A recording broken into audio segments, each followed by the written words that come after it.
Hi, my name is Jeff Grantham. Welcome to my shop in Merrimack, New Hampshire. We're here today to do a demonstration on how to turn a lidded box. We're going to be turning a box something like this. I really like these boxes because, I don't know if you can see this okay, but it's a little different form than some other boxes. A lot of times you'll see the more sort of vertical boxes. These have a nice shallow opening. It's really good for jewelry and that sort of thing. It's got a rounded corner in here. I'm going to show you how to do that as well. It's end grain oriented, so you can get a really good carving on here. But that's one of the other reasons that I like this particular shape is there's lots of design opportunities. And we will talk a little bit about embellishments as well, probably more towards the end of the demonstration. Before we get into actually turning the box, there's a couple things to talk about. The first is wood choice and wood dryness. The wood dryness is really one of the keys to a successful box because the lid fit is really important. So when you're turning your blank, this is the blank we're going to be using today, you either want it to be super like bone dry to start with, or you're going to need to rough turn it first and let it dry for a while. I do have an example of that. So this is a curly maple box that I started turning.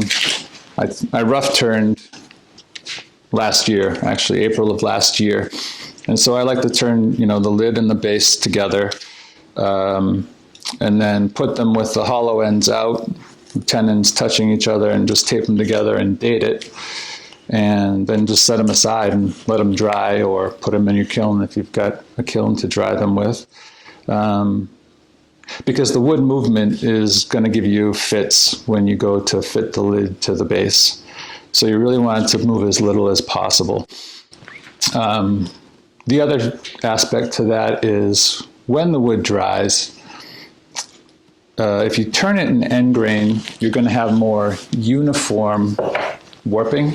So a side grain box, because of the grain orientation, it's going to warp more unevenly. So if you turn end grain, the lid and the base are going to warp more evenly all around. You'll have less problems with that lid fit. We're going to turn cherry today. I like cherry a lot for wood lidded boxes. You can also use curly maple, or any kind of maple. Any kind of closed grain wood, I think, is good. You can use open grain too. I've seen some beautiful boxes in ash or oak. I don't turn those as much. All of the exotic woods are great. I mean, blackwood is a fantastic wood to turn with. It's a little expensive, so I don't get to do much of that. But yeah, so any of those types of woods are good. Make sure. Oh, I'm sorry, African blackwood. I have some over here. So this is a piece of African blackwood. It's really super dense here with it. And here's a piece that's rough turned for a finial, but it turns really, really nicely. It's super stable, really close grain. So this is African blackwood too. This is a teardrop box that I turned at a class with Stephen Kennard, actually.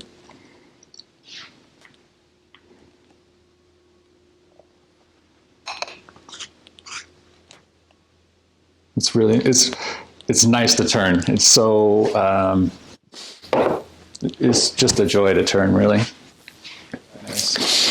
Finishing wise, you have a lot of different options to choose how to finish. You can finish on the lathe if you like.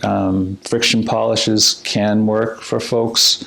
A lot of people, if you're just doing more utilitarian types of things, you can use, just do like a sanding sealer and wax even. My personal choice is just what I've gotten used to doing, and I like the results the best. I usually finish off the lathe and use Danish oil, a homegrown Danish oil. It's gives good protection. It gives a nice quality finish that I like. So I choose to do that. You could use varnish or lacquer. The choice is really up to you on that. Depends on what you're looking for in the box. Tell us a little bit about your lathe. My lathe, absolutely. I love to talk about my lathe. So this is a robust American beauty. I got to splurge on this a couple of years ago when my wife convinced me that we had to sell my motorcycle. It's, I think, almost entirely built in the US. The thing weighs about 850 pounds. It's super stable. It's a bear to move around, so I try to do that as little as possible. It's got some really nice features that you just kind of make you feel spoiled. The ways are stainless steel, so they don't rust when you are turning wet wood, which on my old Nova lathe I had problems with quite a bit, so you never have to worry about rusting. This is another nice feature, the tilt-away, so when you need to get your tailstock out of the way, you've got a little shock assist, and it just drops down, and you can lock that and get it right out of the way. You don't have to worry about muscling it off your lathe. The headstock is movable. You can slide the headstock up and down if you want to bring it up to the end here so that you can get in front of your piece more when you're hollowing. It's 3 horsepower, so it's got plenty of juice to do whatever you want, coring in particular. And then for your controller, this is a really nice feature too. It's on this magnetic box instead of just being mounted to your headstock, which I think is most common. And you can move this around and put it anywhere you want. So oftentimes I'll put it down here where it's easy to reach, or I keep it up on the headstock sometimes, but it'll just snap on wherever you want to put it and keep it out of the way. The one thing that I've heard people ask about with it is that it does not have a digital readout, so you don't know exactly how fast you're turning, which my old lathe actually did, and I thought that was going to bother me, but I realized really quickly that I don't need to know the exact speed. Once you're getting a little experience, Yeah, it's more feel. It does have a gauge on here to tell you roughly how fast you're going, and I don't need to know the exact RPMs, honestly. So, yes, whenever anyone asks me about my lathe, I smile. I'm very spoiled, and I feel very fortunate to have it. And I probably won't ever have to upgrade this one, I don't think. I will actually give a quick plug for those guys. So I had a problem with my stop button had gone bad for some reason. And I called Robust on a Saturday when this happened, and their offices are closed on Saturdays. It was Saturday at like 10 o'clock. I got a call back from Brent, who's the owner of the company, like 2 hours later. And he happened to have been in the office. He called me up. He took the time to troubleshoot, walk me through the whole issue, determine what it was. He mailed out the part. I got it 2 days later at no cost. It's all under warranty. And I'm like, did I get the owner to call you back after 2 hours on a day when the office is closed? That's customer service. Really impressive. They're great guys. If you're ever looking to splurge, this is not a bad way to spend your money. All right. Good. All right, good. So with all that said, I think we can get started. The process, I'll talk you through the process really quickly. There's a lot of switching because you've got to be able to hold the base from top and bottom and the lid from top and bottom. So what we're going to do to start with is mount it between centers. We're just going to true it up.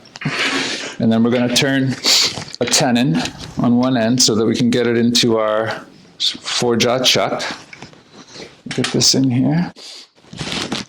Once we get it into the chuck, we'll turn a tenon on the other end so that we can have a way to hold the lid, and then we'll part off. We'll mark out for the split between the lid and the base, and we'll part off the lid. Then we'll work. When you're turning boxes, you do need to think about how you're going to hold things as you go, and what's going to work with whatever holding materials you have. So if you only have jaws that expand to a certain size, you need to think about how you're going to incorporate a dovetail or a tenon to be able to hold at that size. So you just have to have a little bit of forethought and planning. Okay, so I'm going to start roughing this out. We're going to turn the speed down a little bit.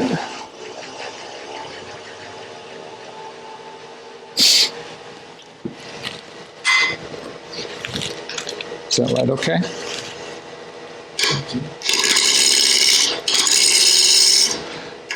I'm going to try to take off as little material here as possible because I kind of cut this to the size that I thought I was going to need. So I started with a 4x4 blank on this, actually, 4x4x4. It's definitely longer than we need, but I like to have a little bit of extra wiggle room just in case you run into, maybe there's a little bad spot inside that I want to avoid. And by leaving a little extra room, you can move it up or down as necessary.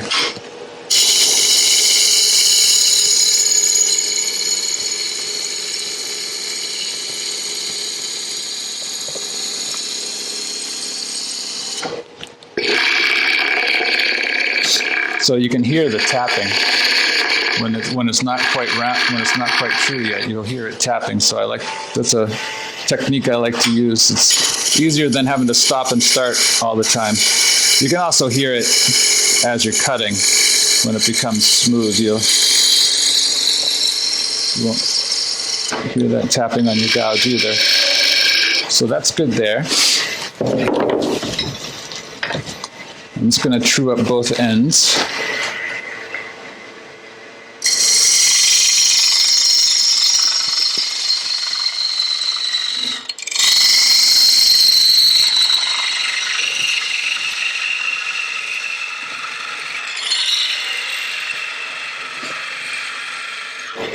I should have mentioned that what tools I'm using. So for roughing out, I was just using a spindle roughing gouge. Nothing fancy, but because this is end grain, it's the perfect tool for that. And right now I'm just using a parting tool. This is a Doug Thompson parting tool mounted in a Jimmy Clues handle. These are nice because you can just twist lock in and switch out your tools. I can talk more about that at some point if anyone wants to know more about those. The parting tool doesn't leave a great surface, but right now I'm not really too concerned about that. So just getting it through. And I could definitely take off a little more than that.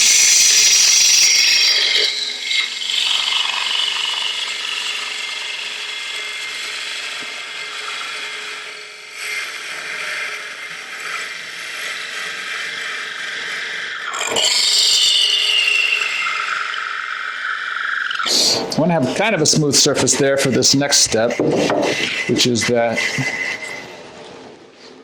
I'm just going to mark the end here for my tenon. So I should have measured this before, actually. Give me 1 second. After you do this enough times, you don't really have to mark for it, but if you're not as familiar, I'll just take my jaws. You want to be pretty close to closed for that to be, perfect grip. And take my calipers here and measure that distance. Then we can transfer that over here. I'm going to come right up here. When you're doing this, you never want to touch the right-hand leg because that's going to kick it up and you're going to lose an eye. So I just come up with the left side here and try to mark, eyeball it first. You start to touch it and you'll see the line developing. And you just want to have it line up with that right leg without touching the right leg. And there we go. Now we know what size we need for that tenon. Now I can switch back over here. We'll remove that material.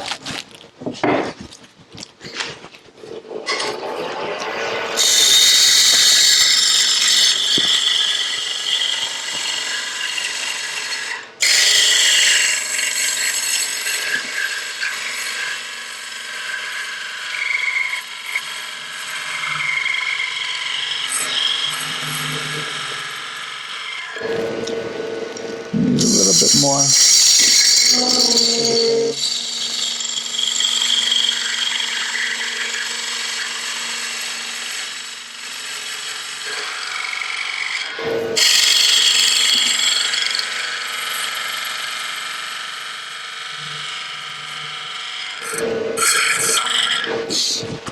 Okay, and because my jaws are dovetail jaws, I need to cut a little dovetail here.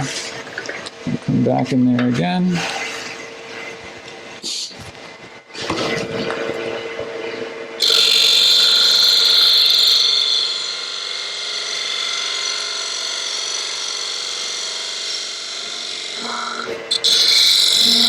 sure we're square there. I have a little tool I can show you that's really handy for doing your dovetails. If you have an extra old tool laying around, this is one of my, the first set of tools that I got was from Harbor Freight with my first little Harbor Freight lathe. And I don't use those tools much anymore, but they're great to repurpose for sort of single-use special requirement things. So this is ground to the exact angle of my dovetail jaws. And so if I come in here like this, I'm up a little bit too high. Come right across this side here. Straight. You can see I'm already there. But that will give you your perfect dovetail every time. You don't have to worry about having the angle just right. So now that we have it have our dovetail done, that's really all we need to do to get it into the chuck jaws. So we're going to remove this.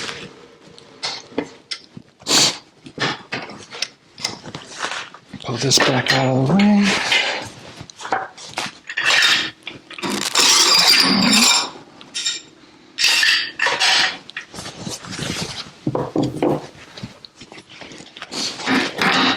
It's a little Vic Mark 100 jaws.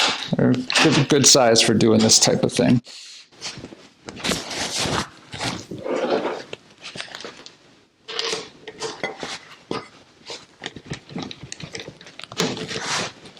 And when you're mounting in your jaws, I always like to put good pressure right on the center. Make sure that it's going to get seated properly. Crank it down. A few good times. That should be good. And it's probably going to be slightly out of true, so we will see. It's not bad. Just a little wobble there. Get rid of that.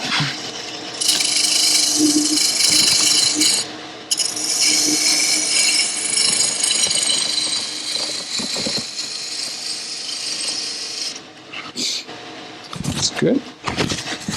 Okay, now we're going to clean up the top.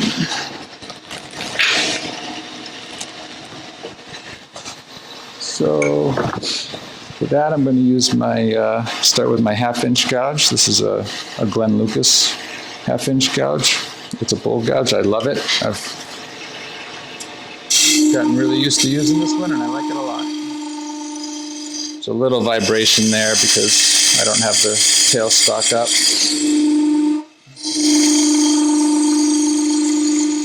Sorry for the sound.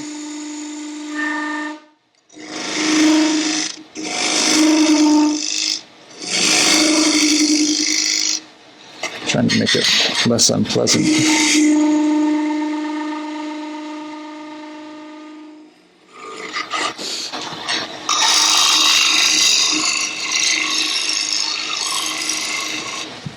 Okay, so now we want to get a tenon cut on this end. Remember, this is going to be the base here. This is going to be the top. So we're going to turn a tenon on the top as well. Since I have the rest right there, I'll go ahead and mark that again.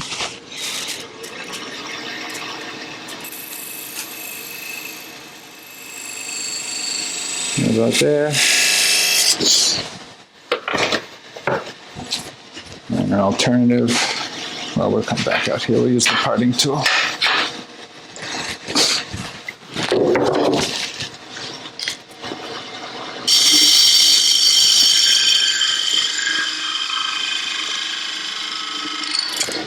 little bit too big of a bite there.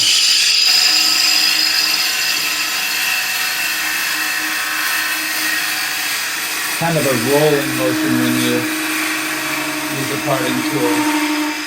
Come in over the top in an arc.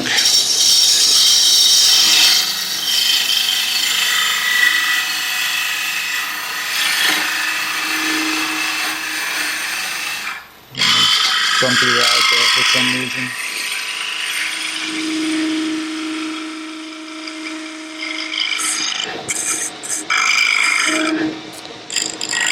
That's pretty square. Okay. And we'll get the same dovetail over here.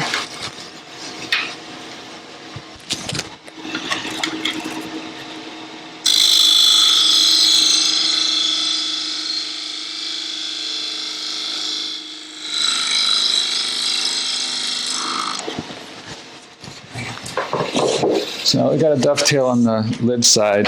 We can get ready to get that off because now we've got a way to hold it. So the base is going to be 1 3/8 inches tall. So that's just the size that I've gotten accustomed turning these to. You can use whatever dimensions you like, but I find that that works pretty well. I'm going to mark that off. So now we're going to cut on the top side of that for our part. I'm going to bring the tail stock back up here for a little extra support. As we part it, you don't need to be holding it too much, but just enough to catch it as I part. So for parting, we want to try to keep this grain alignment as close as possible. That's one of the nice features of these types of lidded boxes, is that you see the grain alignment from lid to base. So you want to take off as little material as possible here. So typically a thin kerf parting tool is what you want to use. I've gotten really fond of this Robert Sorby thin kerf parting tool. It's actually got a little, can you see that? Yep. Flute on the top, and it gives you a pretty clean cut. If you don't have one of these, it's really not a big deal at all. You can always use just a regular old thin kerf parting tool. These work just fine as well. But just something that's thin so that you take off as little material as possible. You usually grind the shape on that originally. You've got a long flat, two different angles there. No, this is the way it came. Yep. When you sharpen it, you just grind this little part right here. You don't touch this top flute part. And so I'm not sure why they developed it with that shape, but it works maybe just so that you have plenty of flute to work with before it runs out. Okay. This is a deep part because this is like 4 inches this year. So I'm going to get it started. Make sure we're all locked down here.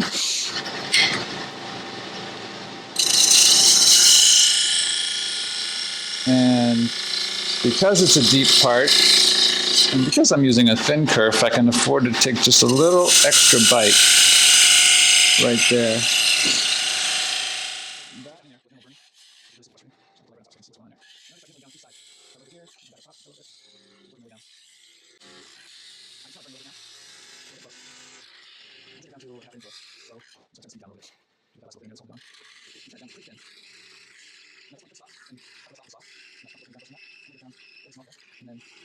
Grab onto that end and just break that little last nub off.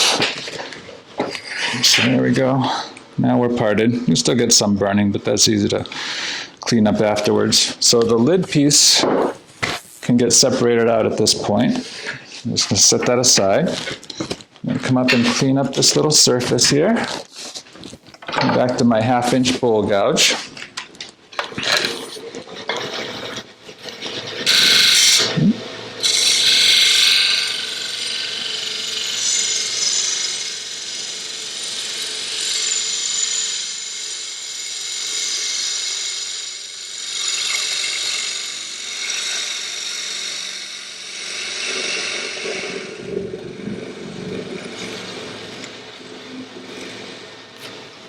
just going to cut a little starter hole right there for my drill bit. So now we're going to drill a hole.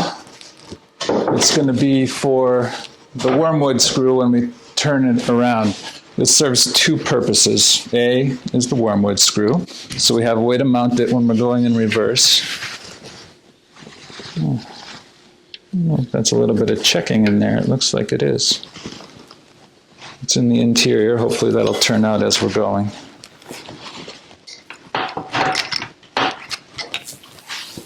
That wood's been sitting around for quite some time. It might not be surprising. So as I was saying, the A is for mounting in the first purpose is for mounting in the wormwood screw. The other is at the same time we're going to drill the final depth of the inside. So that's going to be our mark to know how deep to hollow it. So what I've got here is a 5/16 drill bit. That's the size that I need for my wormwood screw. And I've taken a piece of black tape and just measured off 1 inch. So I know exactly when to stop. One of the other nice things about the robust lathe too is that it actually has a graduated quill, so I can just read how deep I am here on the quill. But if you don't have that, just use the tape trick. It works really well. Get it lined up parallel. And turn our speed down to 400-ish.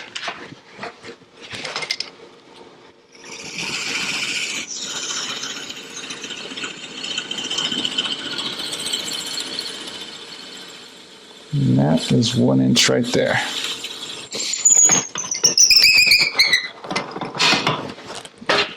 Okay. So, now we got that done. I think we can move the tailstock completely out of the way. We shouldn't need it again. So because my wormwood screw is longer than 1 inch, I've taken a few pieces of hardboard and just cut them out and drilled a hole through them, and they're spacers is all they are really. So that the wormwood screw doesn't go too deep, doesn't bottom out on me. So I'll make sure we get this mounted in here correctly. Should have it. Okay.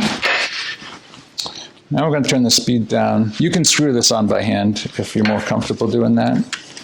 Or if you feel like being a daredevil, you can just turn it on and get it started. And there we go. Just lock that, tighten her down a little bit.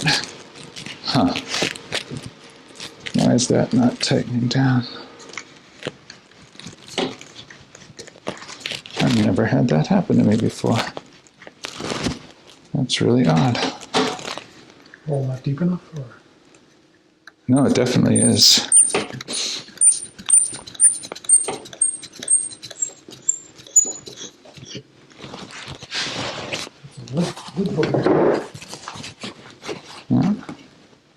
Yeah, that's only 7/8, and this is a full inch deep, so it should not be bottoming out. Yeah, you had some wood shavings on the end there.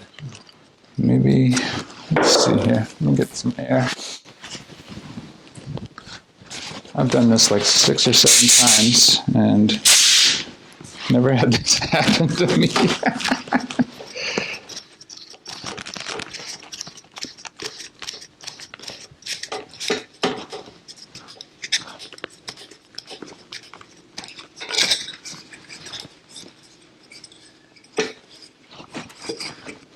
Let's see here, just get everything cleaned out.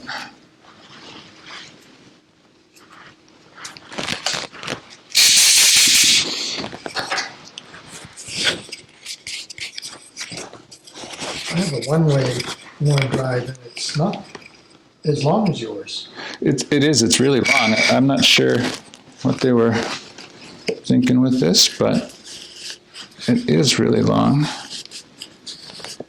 Let's see if I can put this, unlock that.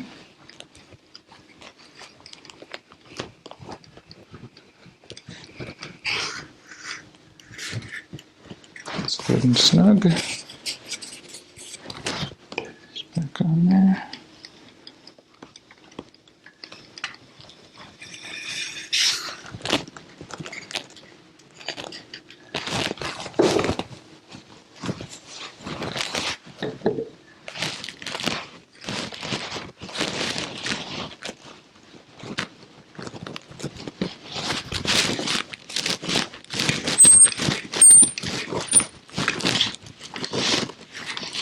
Not biting.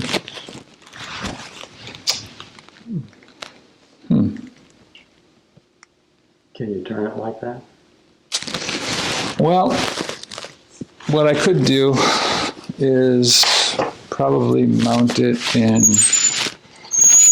a different set of jaws that could hold that. Or turn a tenon on that side. I could turn a recess that I could. Yeah. Yeah, why don't we do that? Silly, sorry. Okay. Stuff happens. This is the truth of the matter, right? You got to be able to get creative and find another solution. That's it. All right, well, here we go. This is life. All right, so we're going to remount this.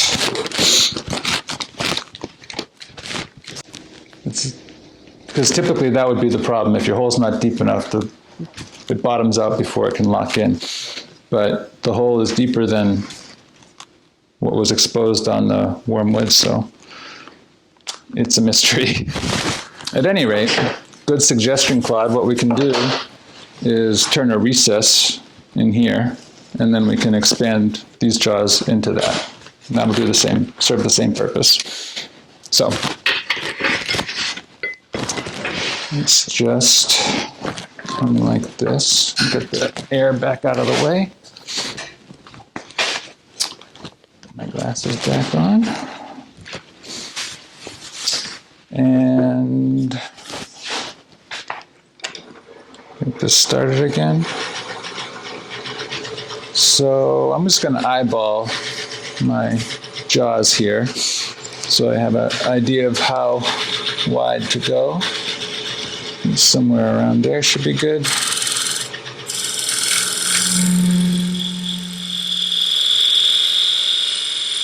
Need more speed.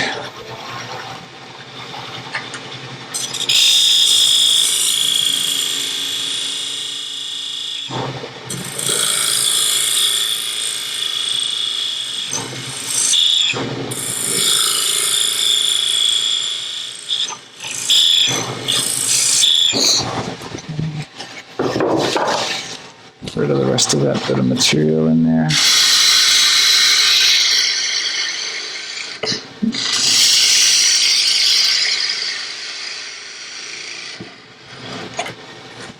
Okay, and we just need a dovetail here for the jaws to expand into.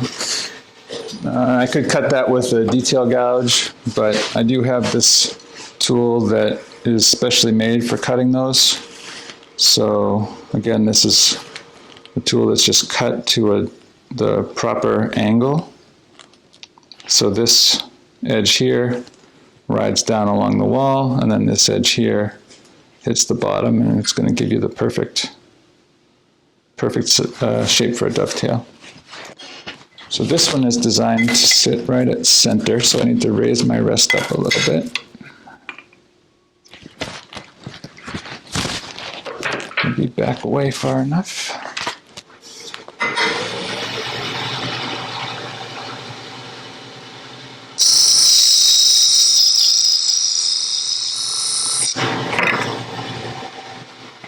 Just like that.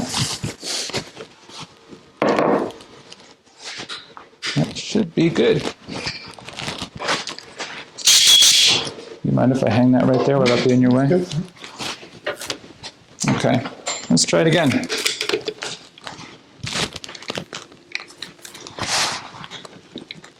Hey, look at that. There's more than one way to skin a cat.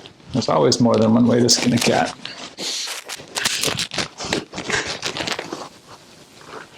I can't tell you how many times, probably more often than not, something goes wrong in the process of my turning, and it turns out to be a design opportunity. I need to clean my glasses off a little bit, but sometimes it really works out for the best. You know, you got to learn to be flexible and roll with what is presented to you. Okay, so now that we've got it mounted, this is the bottom. So we're going to do some initial shaping of the outside of the box here. We're going to clean up this bottom, and then we're going to turn a dovetail that we can grab onto when we flip, and go ahead and finish the bottom, have it all done. So I'm going to start on this bottom section here. Can you show us on a finished piece what you're talking about? Yes. So this is what we're working on right now.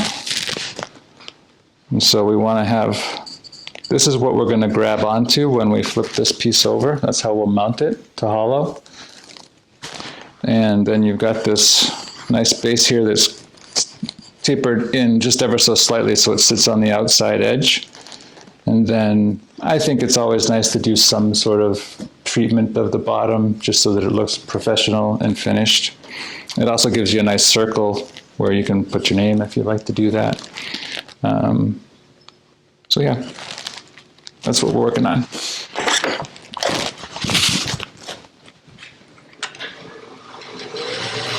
There's a little bit of wobble there. Come up here first. Just use my couch, it's fine.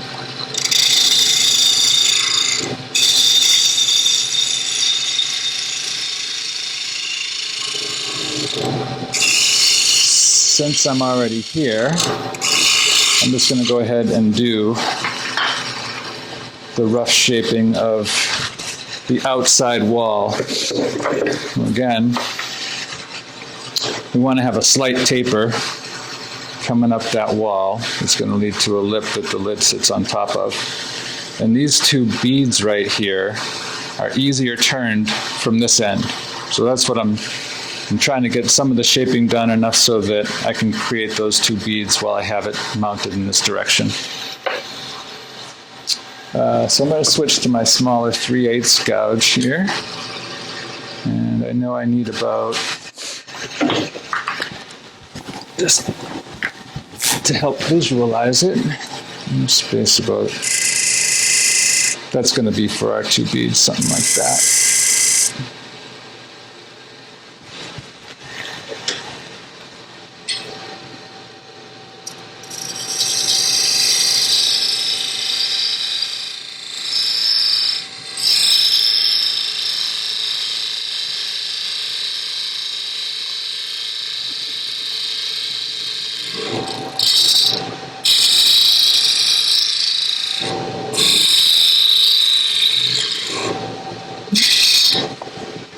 Okay.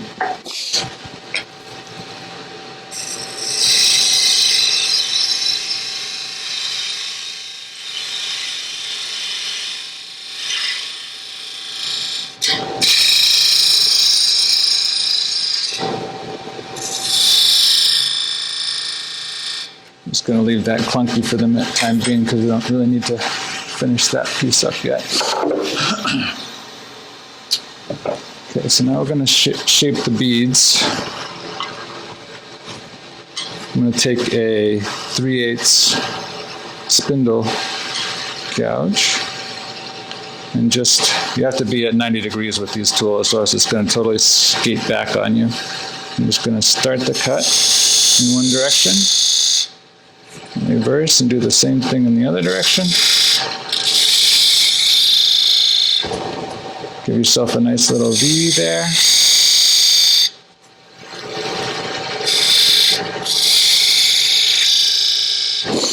And you just need to shape these.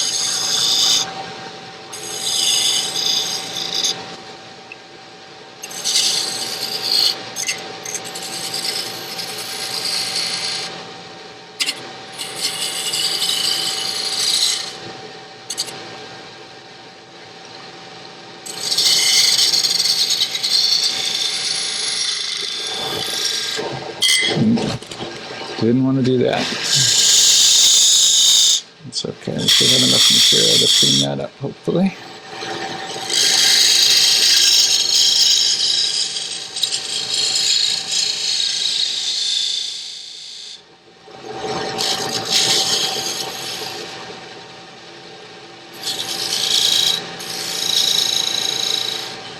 You can see that this one here is wider now, so take a little bit more material from this side. Like this. And clean around this edge here. I think I might need to switch sides here, Claude. Just move over here a little bit.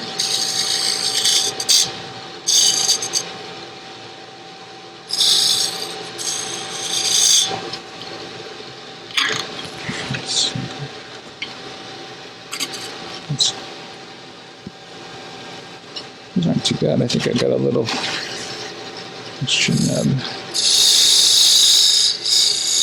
right there.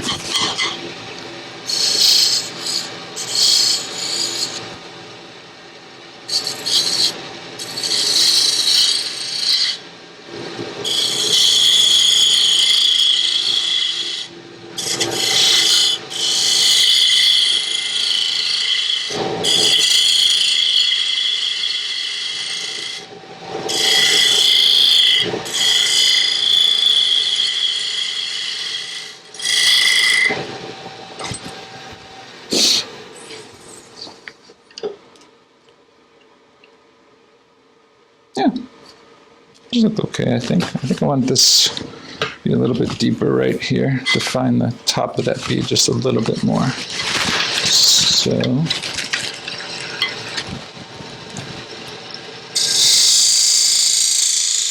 yeah, that's better. Just clean that up right there.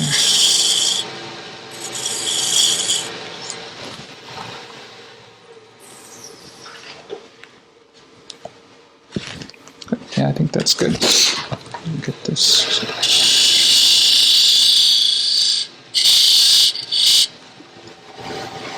So those are pretty clean. Don't have much tear out on them. So there's a little right in the gap there. Maybe I'll just clean that up. Get a tool that has more of an angle so I can get into that gap right there. Just clean that up. Just a smidge. There. Perfect.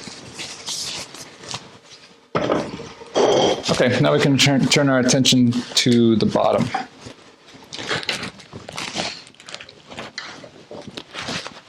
Go back to our 1/2-inch bowl gouge just to remove some of this material.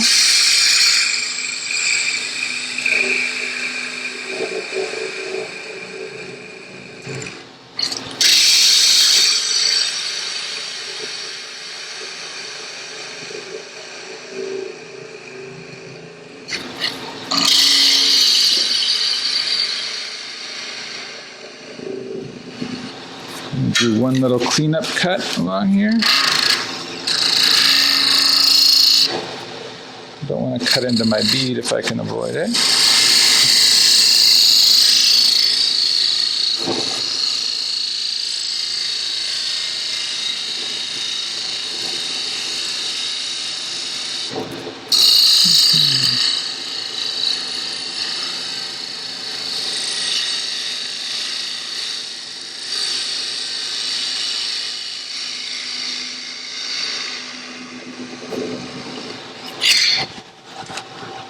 Can you edit that out? You probably can. Clumsy, clumsy, clumsy.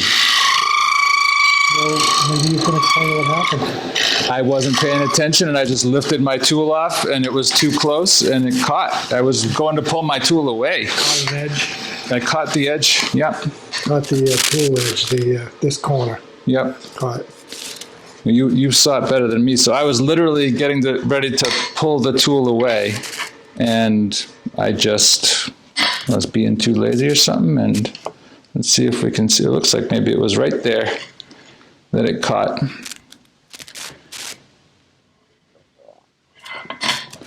Yeah, what I was doing was using that edge to do just a scraping cut like this, just to clean that up a little bit.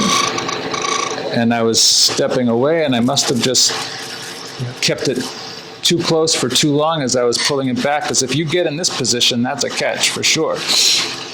And so I think I was just too close. Clumsiness. Okay. So fortunately, that's going to get turned out anyway. So it won't impact us. No harm done. No harm done. Yeah. This is an interesting ride today. I'm going to mark out here about where we want the base to be. We're going to remove this material in here. So I'm going to step up here and use my parting tool to make the entry cut for that.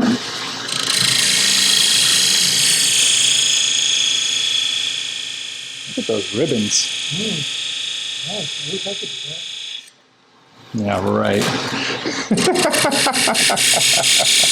Beautiful.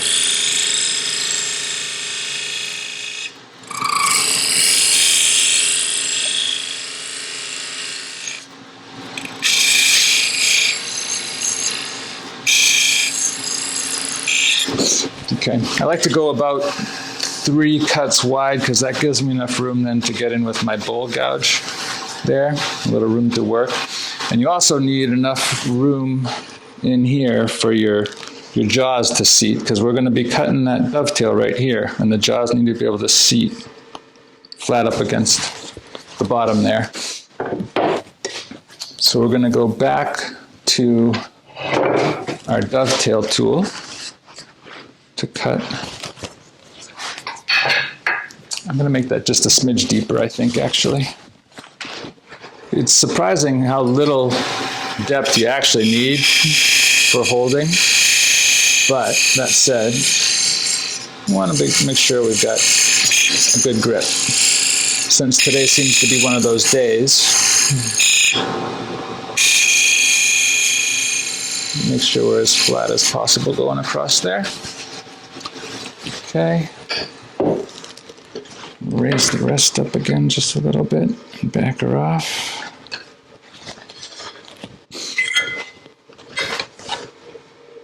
That should be good. Get our light where we can see better here. Lock our rest down.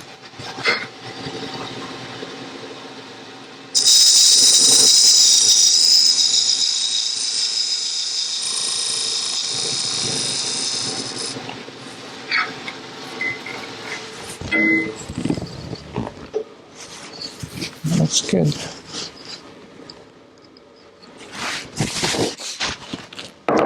So, what I like to do on these is just soften that edge a little bit so it doesn't really look like a deliberate dovetail that you mounted it into. So I just take this is a tool that Stephen Kennard introduced me to. It's just a small skew. It's Ashley Isles makes them actually, but it's really handy for doing some of these sorts of things. We're just gonna soften that edge up just a little bit. Actually, before we do that, let me take my 3/8 bowl gouge, because we want to make sure this outer edge is where the bowl sits, the box sits. So too high.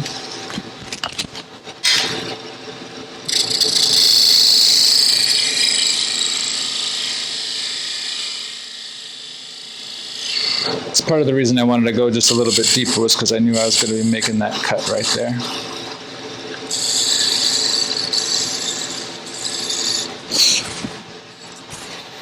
And then we can take this little tool, just soften that up a little bit.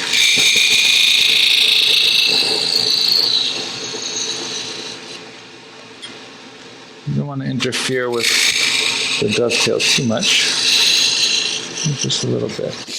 And then just to make sure where it's going to sit, Actually, let me remove some of this material first, and then we'll be able to see it better.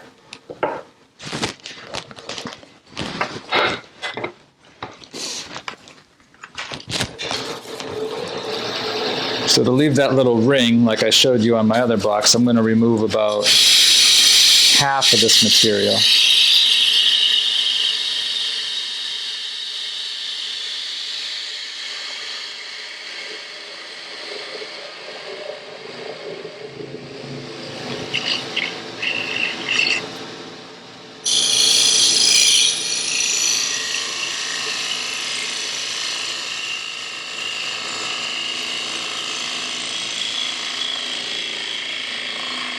A little bit.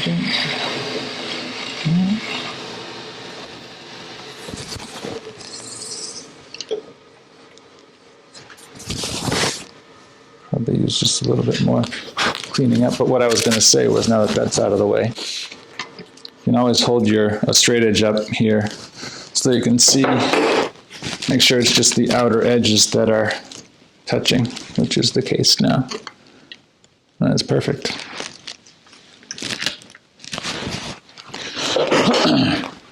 I'm just gonna, I think that's a remnant of that little accident. So we're gonna have to go just a little bit more there. I just do a little bit of little scraping cut along here. This tool does not do a good job of that, so I'll do this instead.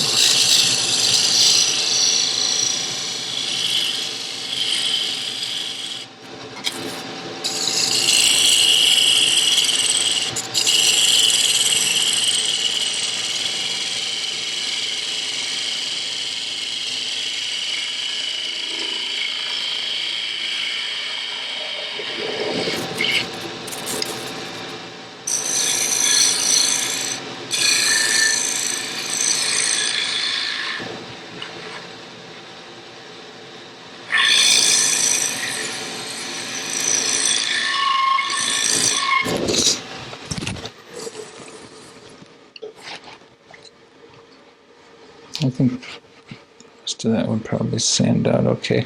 After I cut the rings, I'm going to level that off a little bit with a different tool. So we're just going to cut the rings in the bottom now. And I will use, again, 3/8 spindle gouge. You could measure these if you wanted to make sure they're all even. I don't really feel the need to do that. And this is another one of those situations where you really need to make sure you're at 90 degrees, because if you get slightly this way, it's going to skate on you. You see that?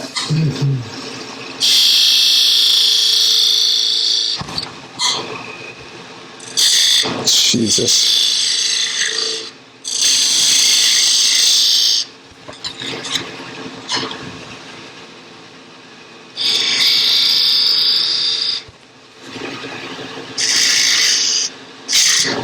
This is terrible. Well, Try something else.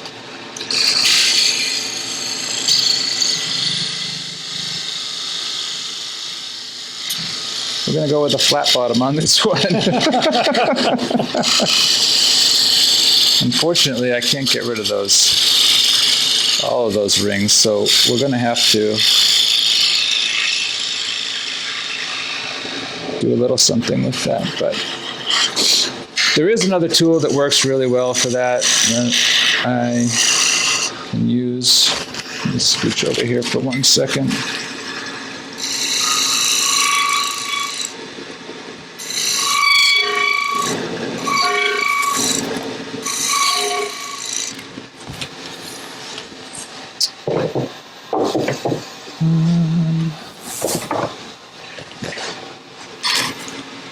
Just going to use a skew as a scraper here to clean up the surface a little bit.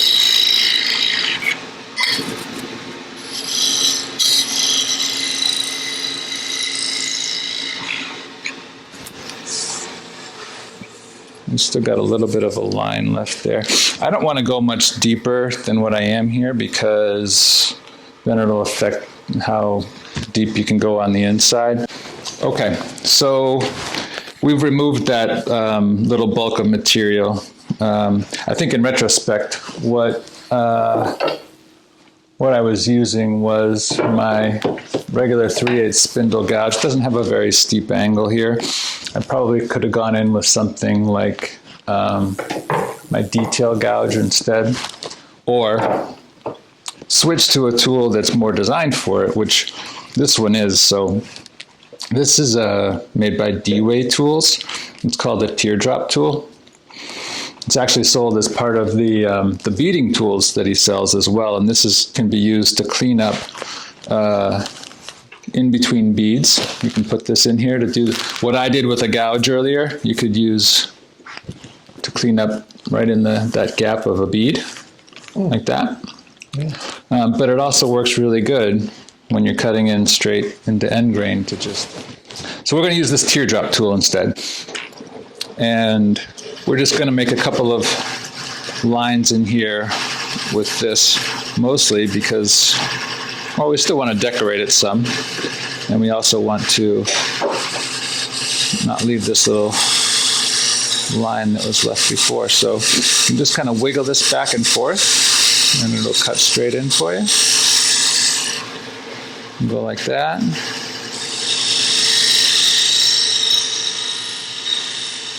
Like that. Try to get them close to the same depth, and then we'll make one more out here.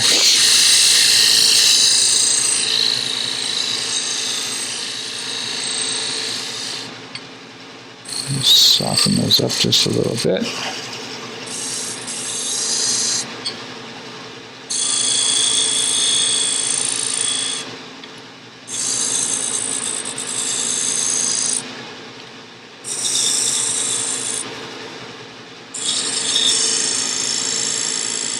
Just rolling the tool over.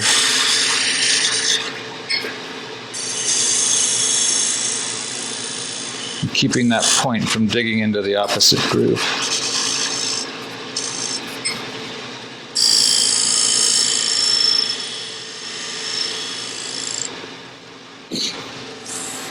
And I think we can probably just clean up this surface a little more.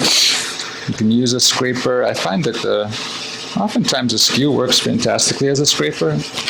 So I'm just going to use this. Just come across this top just a little bit more. Nice clean surface as we can. And we have to sand as little as possible. Not one of my favorite things to do.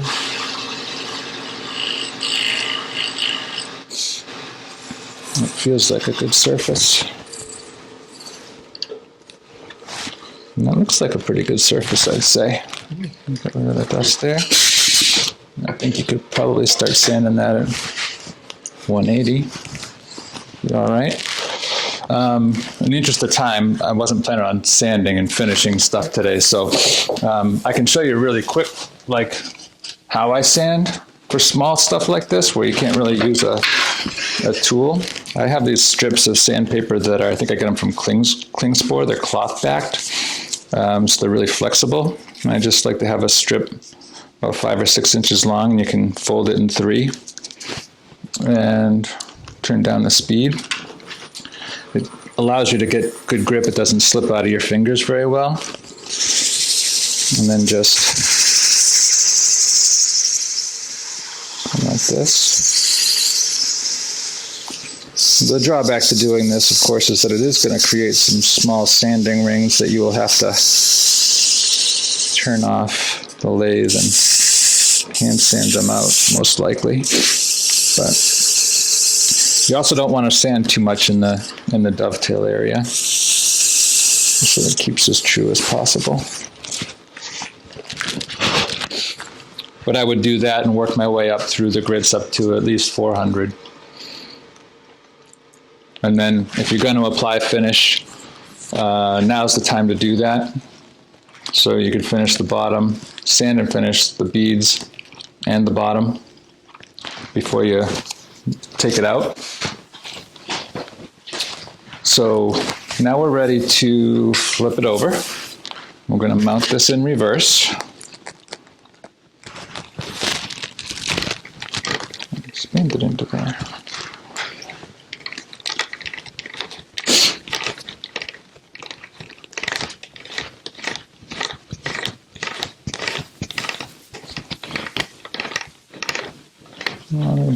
Here we go. Okay, same thing, keep pressure on the center as you lock it in there.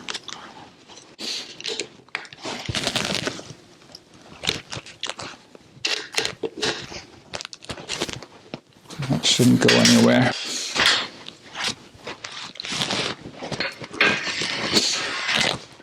So, now we're going to finish up the outside profile and then hollow this.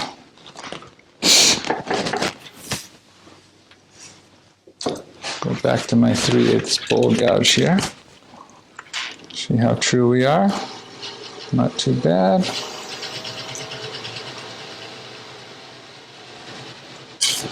There's more material right here than we need. Let's start by taking some of this out.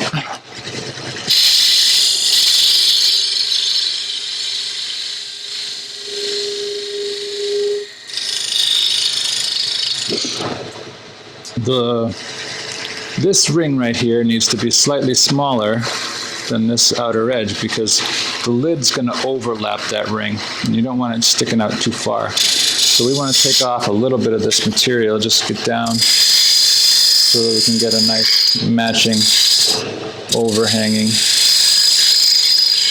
type of look on the finished box.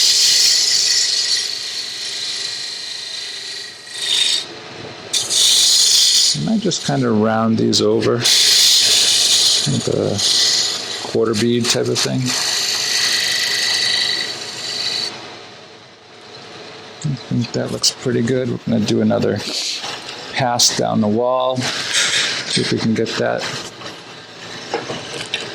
My rest is a little too low. I moved it down before. I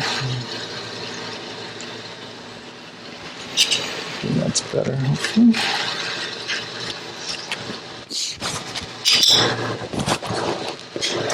Okay, yeah, I can see the wall needs to kind of a little bit more material right in here that we need to lose, and the surface can just be cleaned up a little better.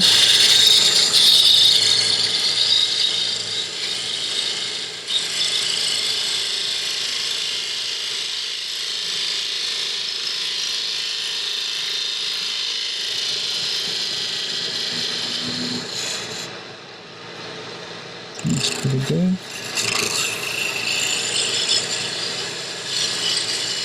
A real light cut here.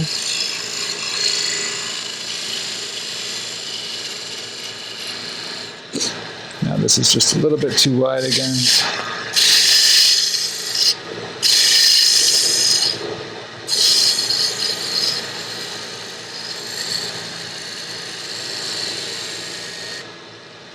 And to get right into that little groove, use a detail gouge just to clean up this groove right here. Get a nice crisp meat.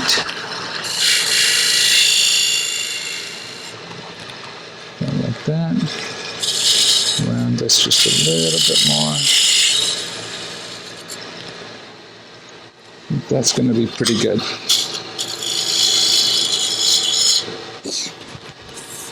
Nice.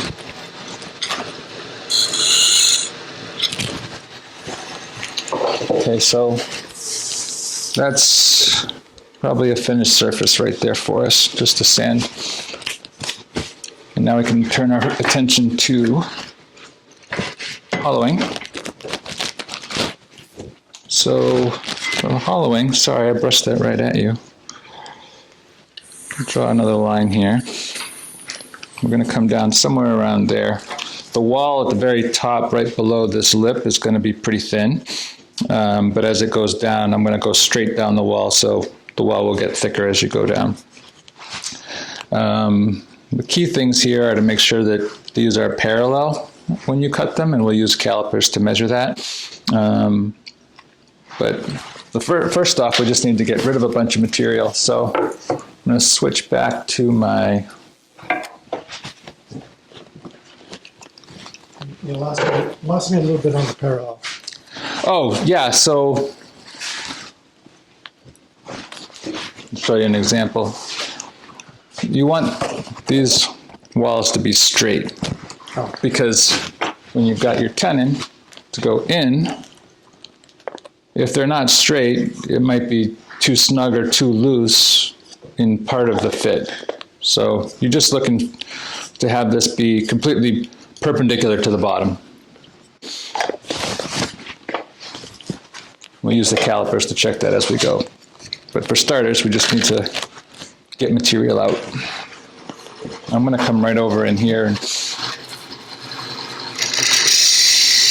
because this is end grain, we're going to hollow from inside out. The opposite of what you would do for a side grain bowl.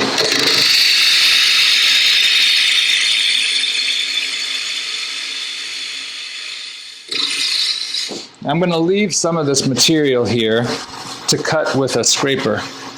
I have a box scraper that I can show you that really works quite well.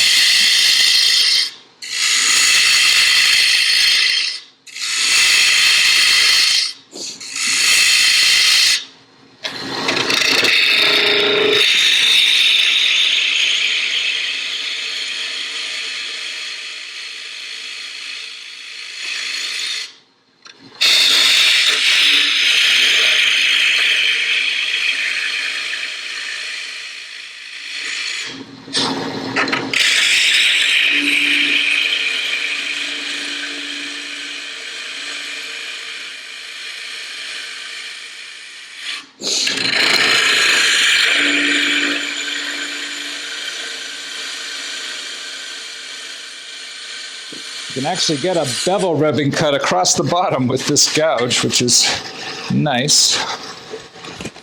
If you come at it with this angle here.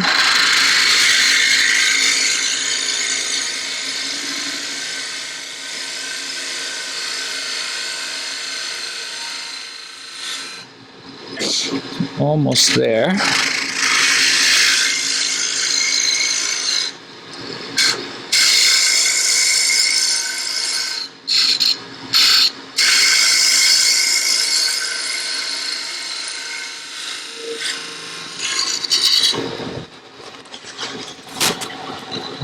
Right there, just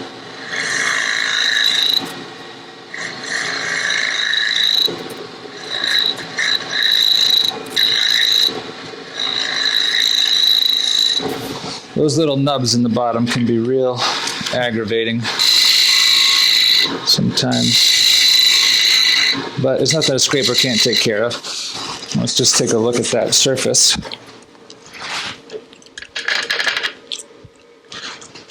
I'm very happy with that surface,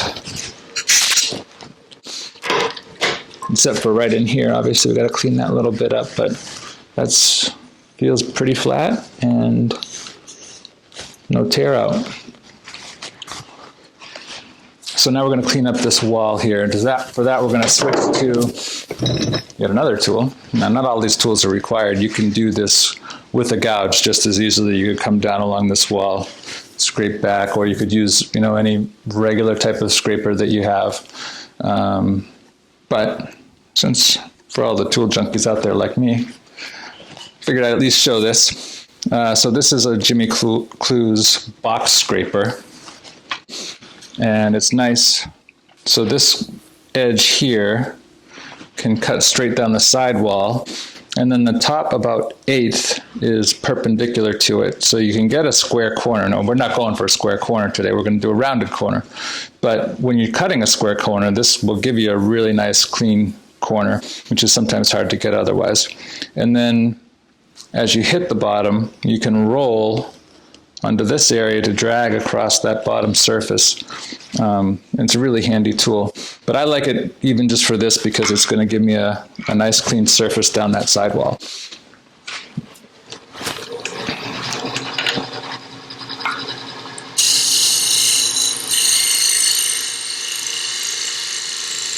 I'm going to leave material, that bottom little quadrant right there, to be able to round it.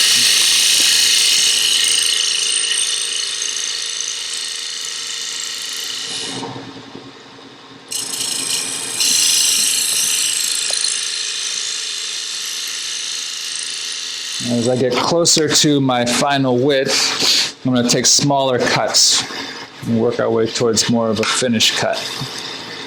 I'm going to make sure it's, if you can see the edge of your tool, to have it lined up with the ways so that you know you're cutting relatively parallel.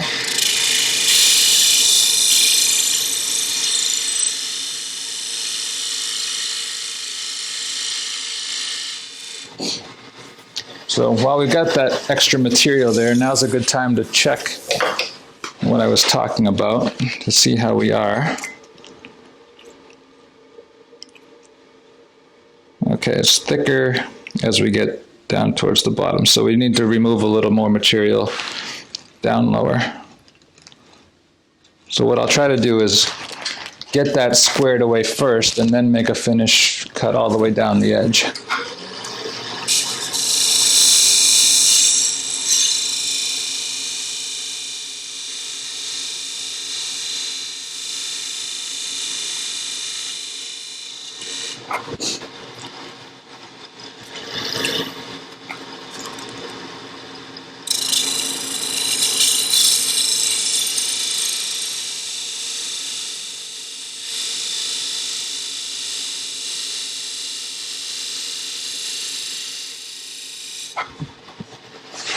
You can hear it as it starts to get thinner, that wall, it starts to make a different sound. But I don't know how well you can see that with the camera, but that's a really clean cut right there. This edge right here is going to require very little sanding, which is what you want when you're fitting lids, because if you have to over sand this area where the tendon goes into it, it is going to take it out around some. So you want to get as clean of an edge with the tool as you can there. And I'm happy with that. I'm going to leave that. I'm going to clean up this top surface here just a little bit and then turn this into a concave so that it's a rounded corner inside.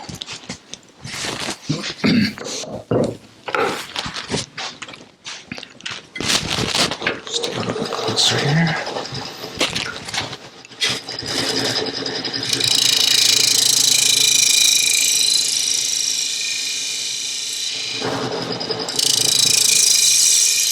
A little bit of bounce right out here on the outside edge. Try to get rid of.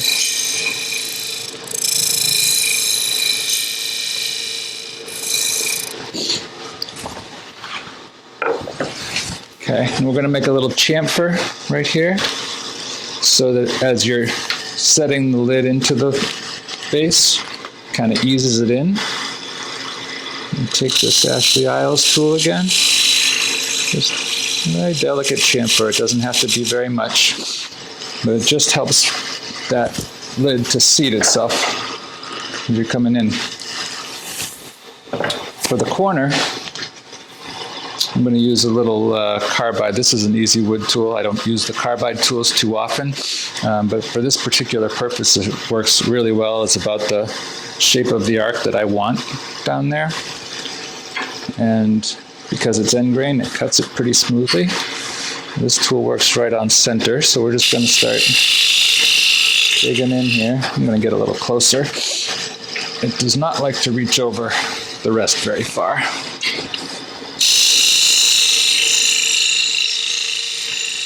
But get some nice streamers from this.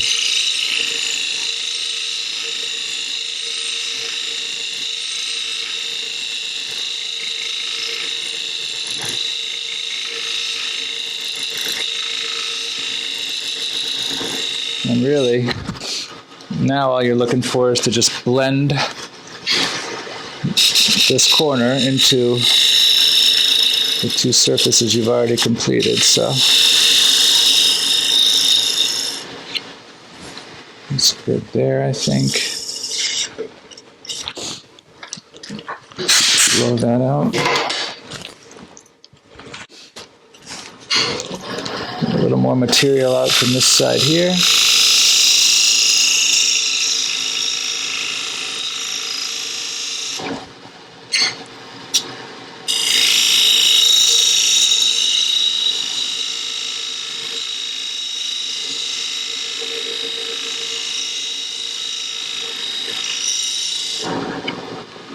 Can't see if my line's still there or not, so.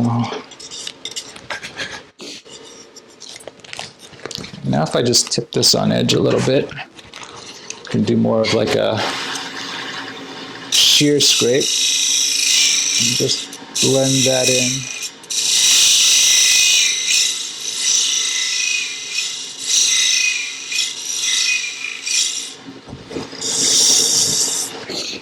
Feels pretty good.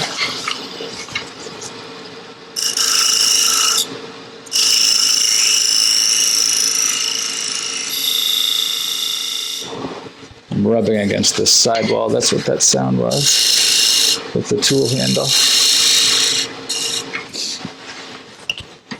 Let's just see how that looks. Oh, I've got a little bit of a ridge right there still. Just got to get rid of that.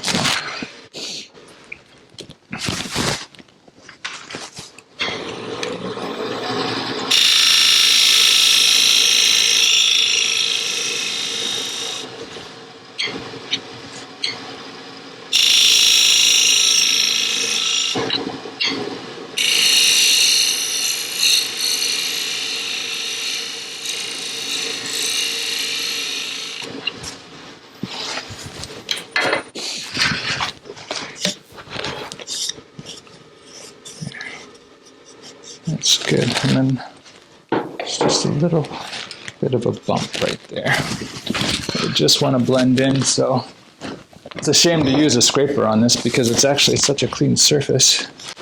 Just to blend that little hump in there, that's all we want to do.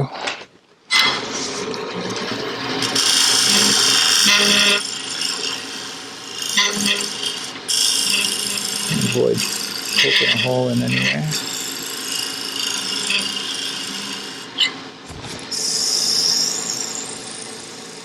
That feels better.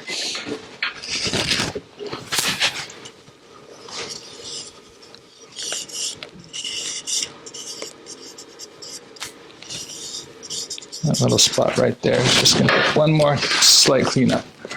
And then this is ready for sanding and finishing.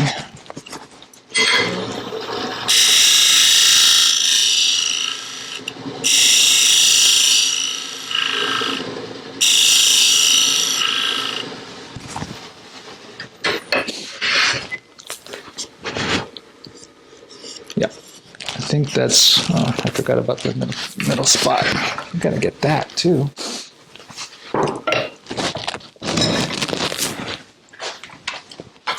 You never have too many scrapers. Even though I don't use them all that often, they're very handy when you need them. And they're good, especially for getting that little nub out of there. If you come in directly at it and go slightly underneath and just lift up, usually removes it pretty well. That's very sandable now, so I think that's good. I can hear that the bottom's getting kind of thin because we lost that little bit of material. So we're going to leave that just like it is. I think we're taking a little longer than we had intended here. Apologies. So, with that done, we can move over to the lid. Typically, you would finish that piece before taking it out. Well, I don't because I usually use Danish oil, so I will sand it. And oftentimes I'll use a sanding sealer. I'll sand to like 220 and then seal it with a thinned out shellac, which seals the wood, but then it gets sanded back at 320 and 400 so that really all it's doing, it's not preventing the finish from soaking in, it's just encouraging it to soak in more evenly, really. And it winds up requiring a few less coats of finish that way than if you didn't do it. So I'll hit it with sanding sealer while it's still on the lathe, but then I take it off. I finish the sanding and then take it off and do the actual finishing off the lathe.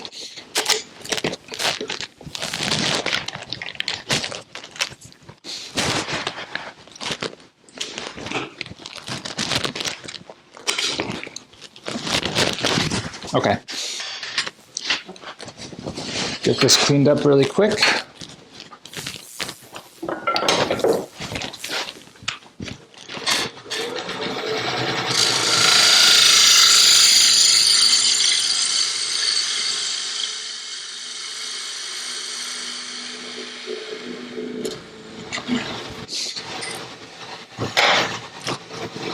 Fill up this outside edge.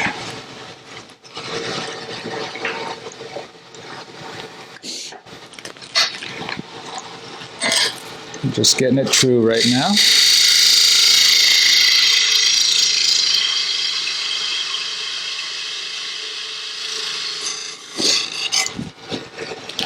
Okay, now that we've got that, it's time to fit the lid. So to do that,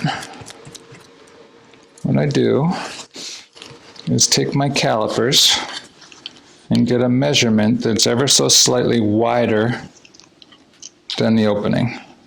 So they just don't quite go in, but almost. And we're just going to take that measurement and transfer it onto the bottom here for our tenon.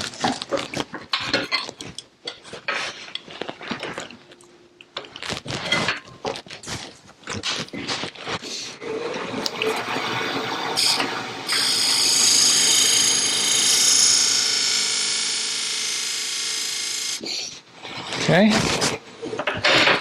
and then come in over here, and we're going to cut a tenon about, we're not going to start very wide out here, maybe something like that, because this lid is going to get undercut, so the tenon will actually be wider than that once we get down in there. So this little bit is what we need to remove. So I'm going to take, gouge the bulk, remove the bulk of the material.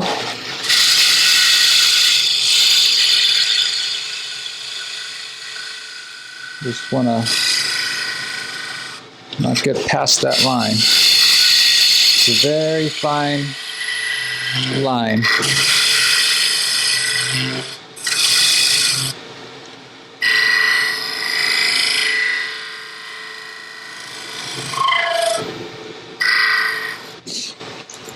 Okay. For cutting the tenon itself, I like to use a skew. It's a straight edge skew. It's going to give me a nice clean cut on that tenon, because just like the inside wall of the base, this can't really get sanded very much, so you want to have as clean an edge as possible. Right now I'm just making a cut to make this parallel to the line.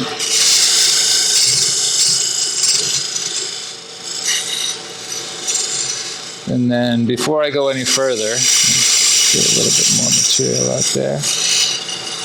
Before I go any further, I just like to double check and make sure that I have my measurement right and that the lid doesn't fit on yet. That's what you want. You don't want it to fit on at this point, but it's close. I can feel it. Kind of wobbles around on there. So now what I'm going to do is take a little nibble off this top part of the tenon, just like 1/16 of an inch or so. And I'm going to start sneaking up on the fit of this lid until I can slide it onto the tenon. The reason I'm doing just this little bit is that if for some reason I overcut and I make that tenon smaller than I want and it's too loose of a fit, I still have enough material that I can make it work. Which on a day like today seems to be going. Seems like a smart idea.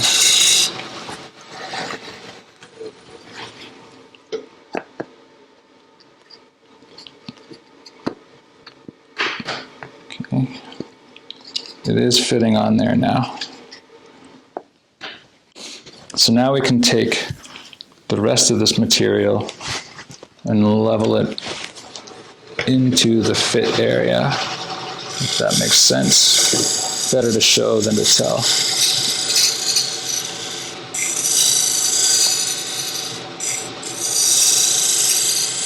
It felt just a little loose there, so I'm going to leave this just a little bit thicker just to see.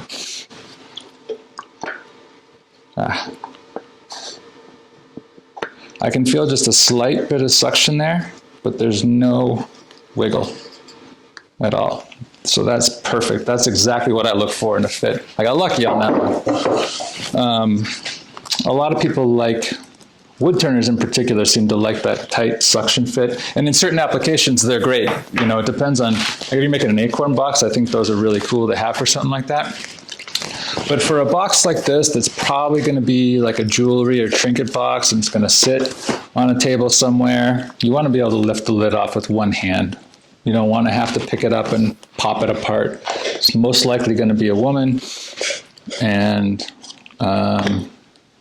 I found that this is what people like more for the most part. So I don't shoot for that suction fit in most cases. This is the kind of fit that I want, a one-handed lift off. So we're going to leave that just like it is. I'm going to clean up this little undercut. You can see that by the time I round this top part over, it's going to line up for with this lip on the base pretty well. So I don't really need to take much material off here at all, maybe just a smidge. So I'm going to clean up this little bit right here, then hollow out the inside, and then we can flip it over and finish off the top of the lid, and that'll be it. So to do this little cleaning right here, you can actually take that same skew,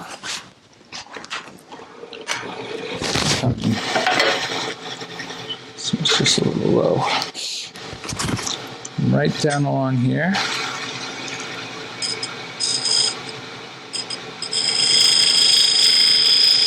Tap that corner and then just drag across gently. Do it one more time. Yep. Drag.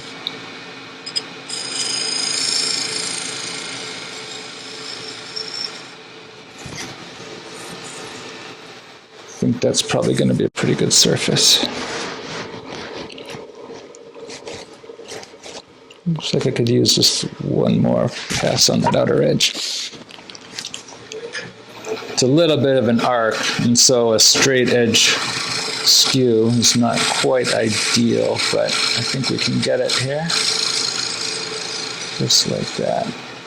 So we're taking off very little material. Oh yeah, that's perfect. Okay, so on the inside, we just want to remove some of this material and then make the dovetail so that we can mount it. So I'm going to make another mark here. That's going to be the tenon, and the dovetail will come in this way. So again, we'll start off with a parting tool, remove some of the bulk material. You guys tell me if I need to stop and clap.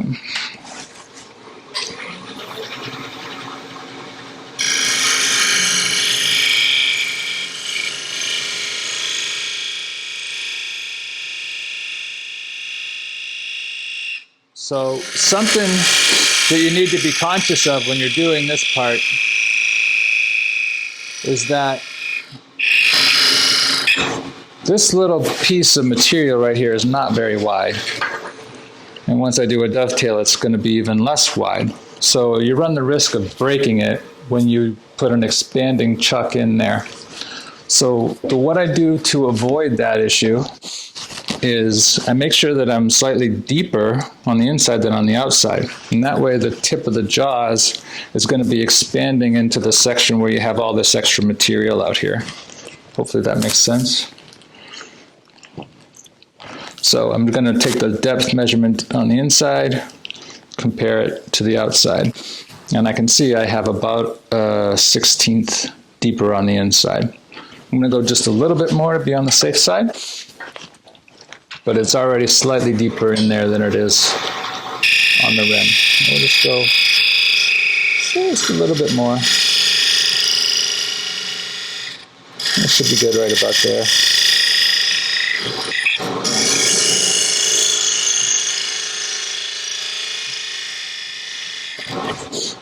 Okay, now we're going to cut the dovetail.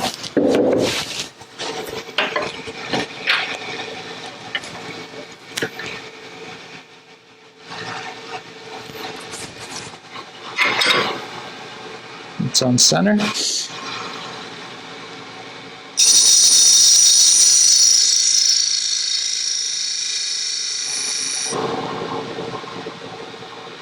Sometimes I'll just drag across that edge just a little bit. Just like that. And then we want to soften this a little bit like we've done before, just so that it doesn't look like it's just a dovetail.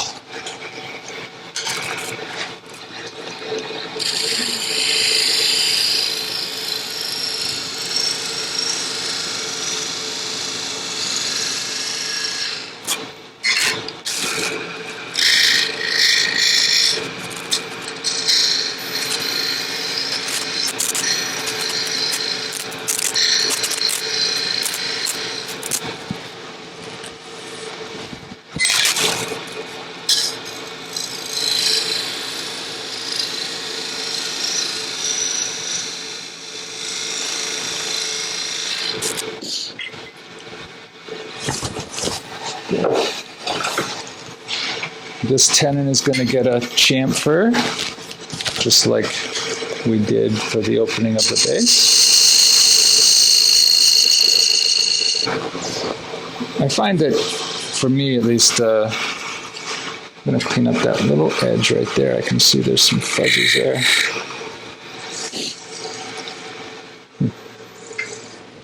Feels choppy right there. I need to clean that up just a little bit. For me, boxes are a lot about just like the little details. You know, the little details kind of make or break it a lot of times. So all those little things about the small chamfers, the beads, you know, they all kind of add up to making what's a nice finished product. So it's an attention to detail kind of process.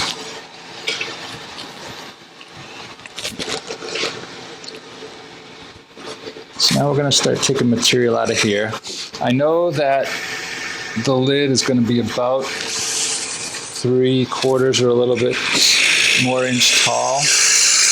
So on this inside, I want to hollow so that the lid isn't too clunky.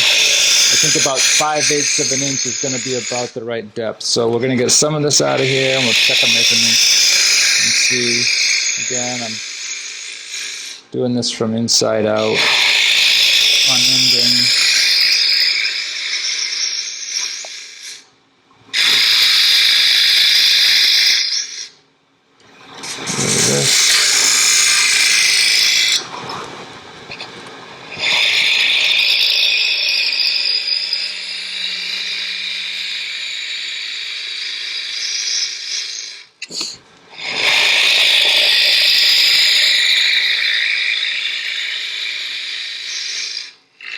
As much as possible, you want to have the interior, the underside profile match what the top profile is going to be. It doesn't have to be exact,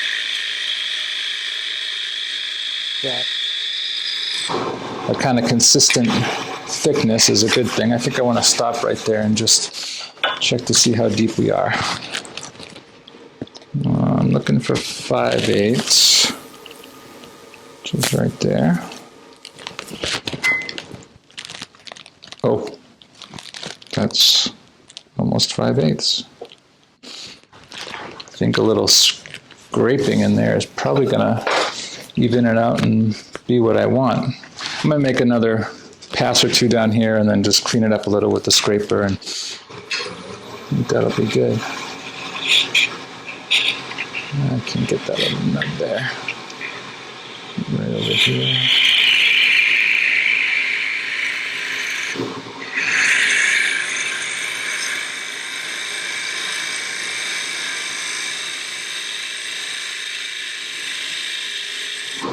I'm going to break the rules and go the other direction here.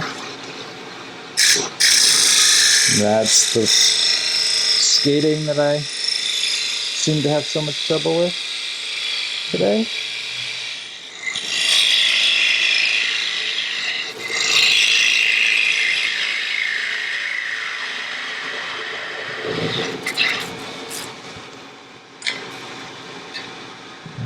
Like this.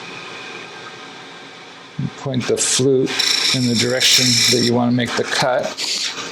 So.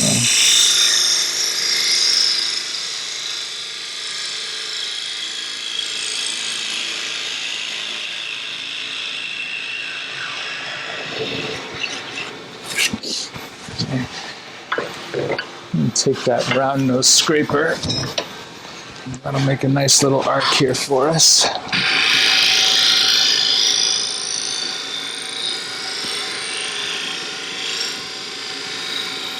And get nice ribbons.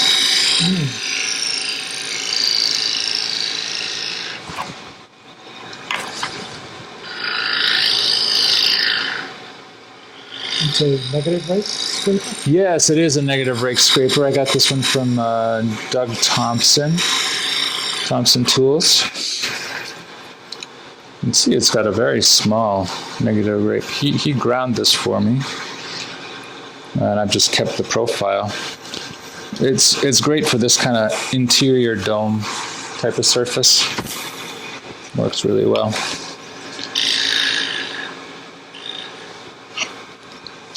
I'm just going to clean up that little spot right there.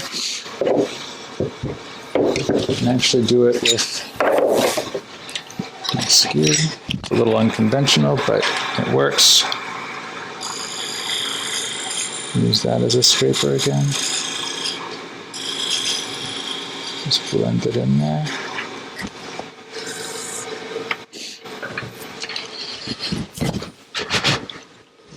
Okay, and that's our surface. It's never quite as good as it is with a gouge, I feel like, using a scraper, but there's really not any tear out in there. I think that's pretty good.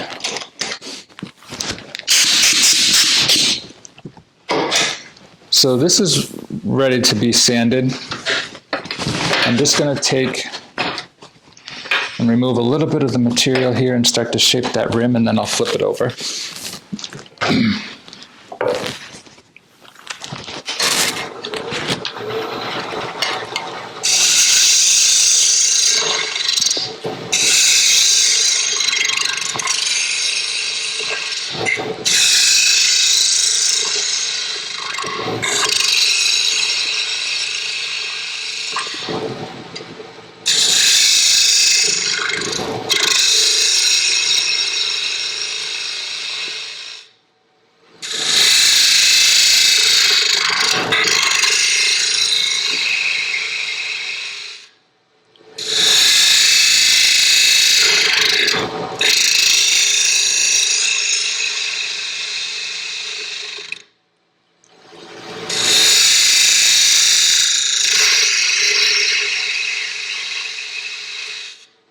Start the cut at 90 degrees, get it going, and then we'll rotate.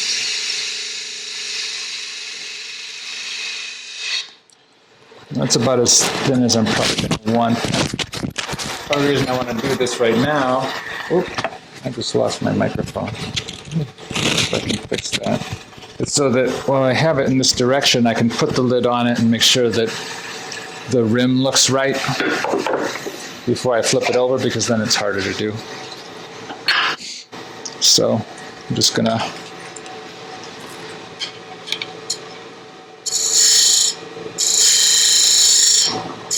round this up.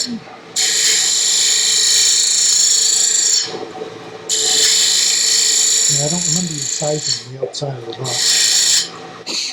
When I was holding it earlier, we looked at the rim compared to the base. Is that what you're talking about? Okay, yeah. So it's a little thick. I can take off a little bit more material there. But as far as what I'm looking for is to have the start of this arc line up with that. Gotcha. And that's what I've got right there. So I'm happy with that now.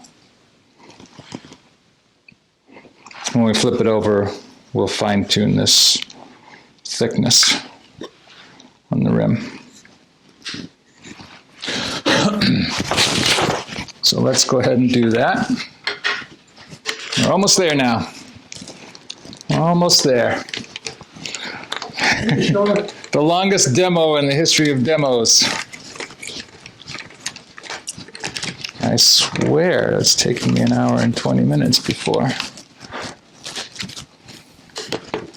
We're in a time warp.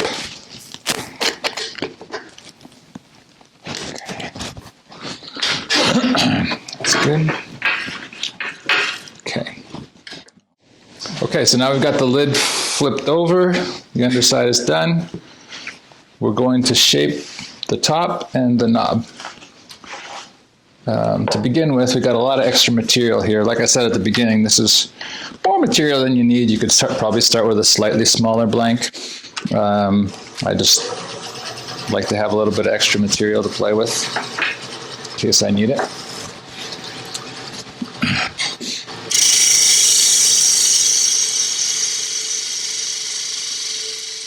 So what I'm going to do is just take this bulk material down, but I'm going to leave some center material for the knob.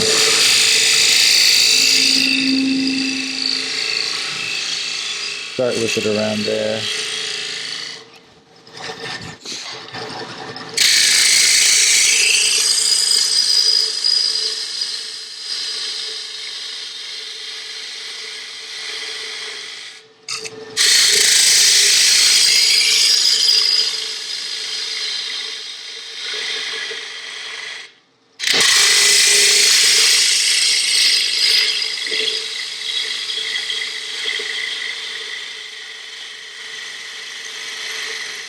I'm starting to get close to the height that I want, so I'm going to begin the shaping now.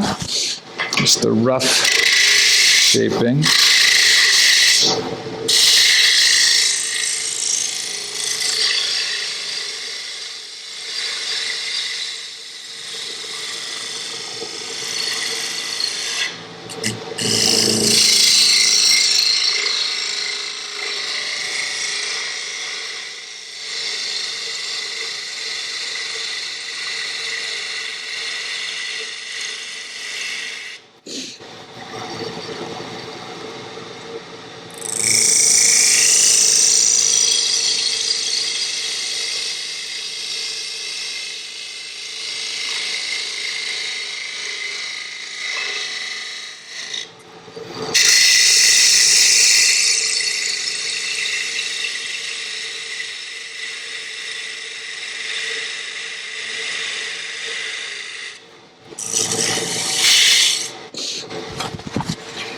Like I said, that lid is just a little thicker. I'll switch to my 3/8 gouge now. It's a little too hefty. Get it a little closer. Just to be slightly thinner.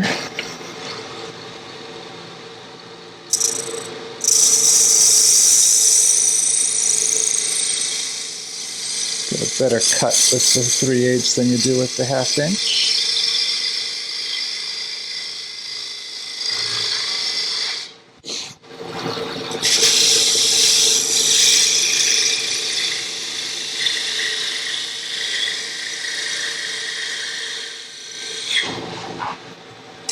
Okay, one more little trick to talk about.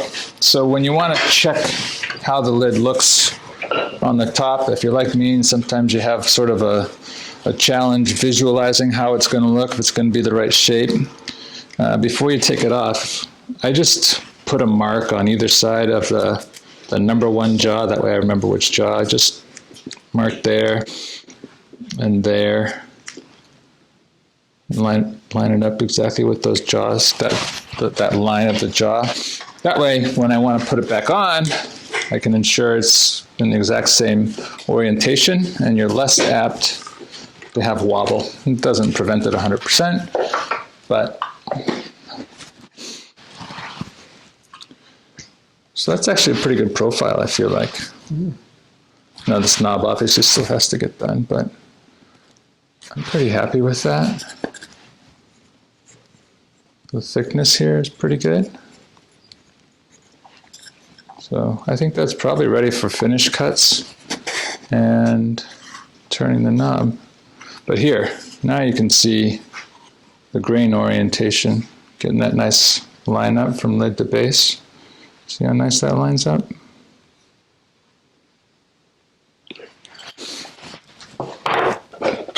Okay. So we get our line.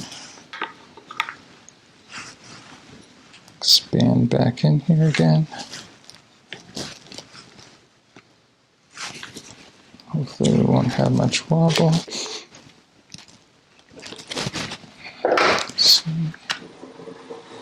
Look at that. Beautiful. Beautiful. I love it when a plan comes together. I'm going to clean up this little underside right here just a little bit.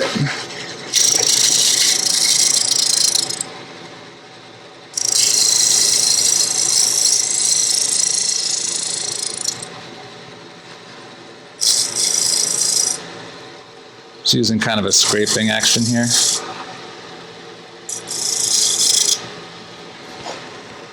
Get rid of that little sharp edge right there. See if we can get one final fine cut along here.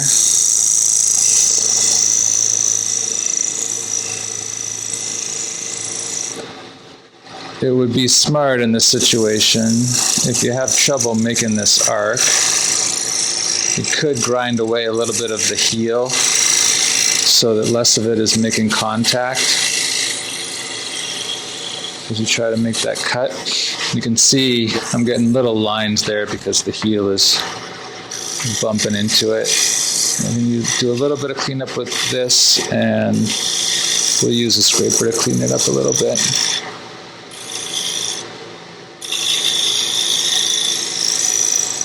Pick off just those little wispies there. And one more cut across the top.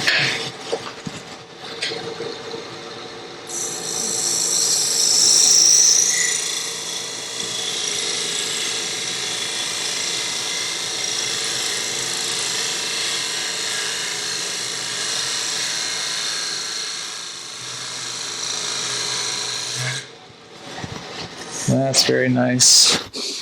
I take this little guy right here and just do the final cleanup of this arc.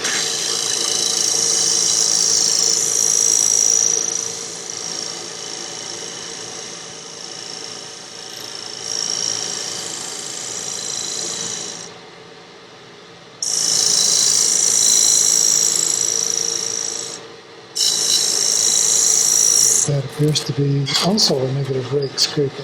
Yes, I'm sorry. This is another negative rake scraper, just a slightly different profile. This is kind of a variation on a spear point, except it's got rounded edges, so it's not as sharp of a radius as a round nose scraper would be. It works good at getting into tighter corners and these more gentle kind of radius situations. I'm going to come over to the other side here for 1 second. See if we can get this with it. Yep, it's not going to work. We're going to have to use our gouge because it's a little too tight for this.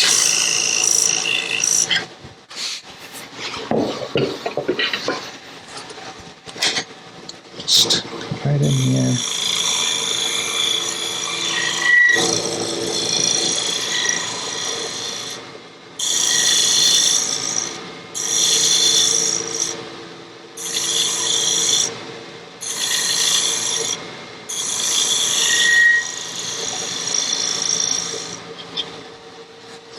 That's pretty good. Slight little touch here.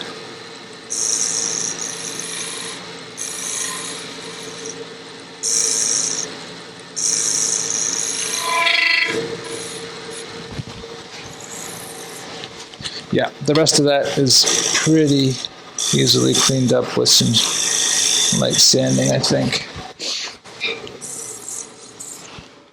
Yeah, that's a good surface. Okay, so we're just going to shape the knob now. It's a little taller than it needs to be, so take down some of this height.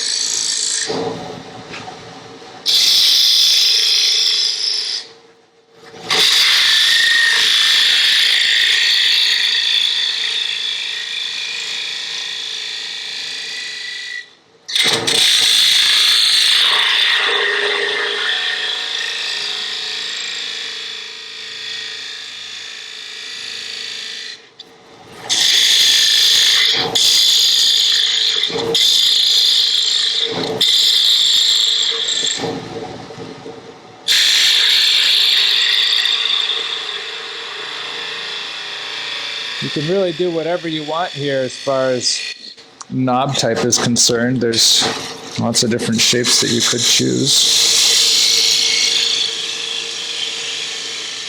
Or you could make a separate knob out of a different wood. That could look really cool. I think it's still just a little bit too wide.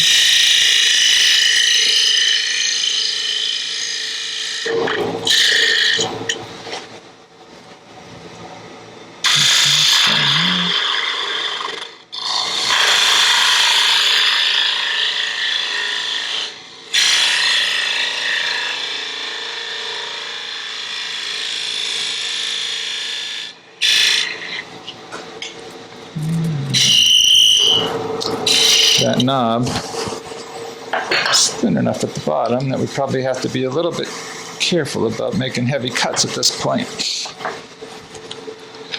So, that squealing is an indicator that probably not quite enough material.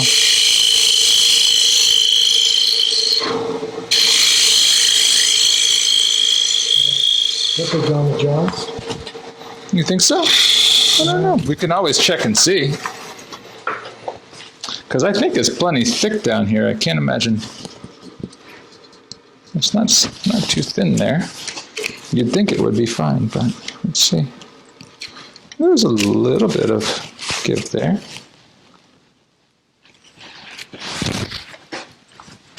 Let's see. Ooh.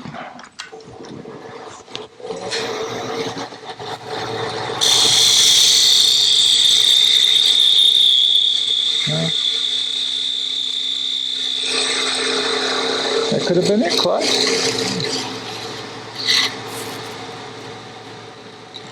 I'm just going to make a little slight dome on top. Like that. And then make one more cut down the inside with a smaller gouge. Where is...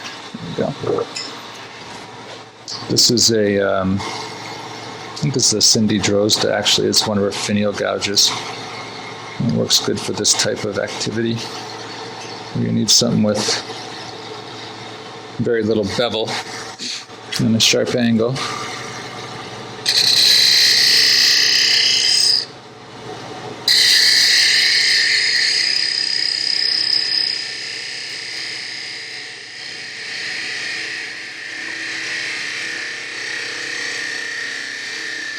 That's going to get pretty thin now. This way.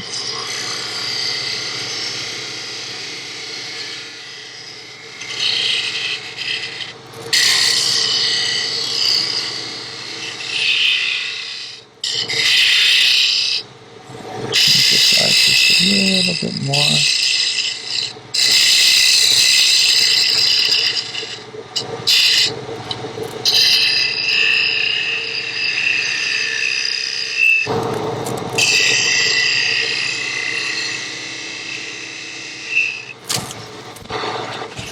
It's probably pretty good. You can make those knobs bigger, smaller. And when you sand this, that little flat will just kind of disappear. You know, use your imagination, whatever you think is going to look good. Let's see how it looks.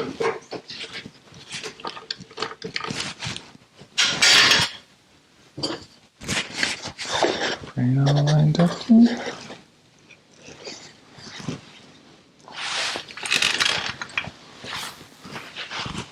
There we go. I think that came out pretty nice.